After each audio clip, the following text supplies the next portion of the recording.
Hello everybody, my name is Arishta Srivastava. I am from Shri Ram World School. I study in pre-primary Emerald.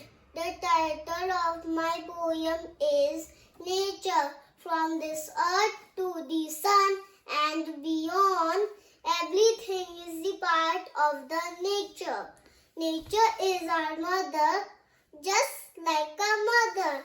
She gives us food when we are hungry. She gives us water when we are thirsty. She gives us shelter to keep us safe. We feel so happy when we see Mother Nature.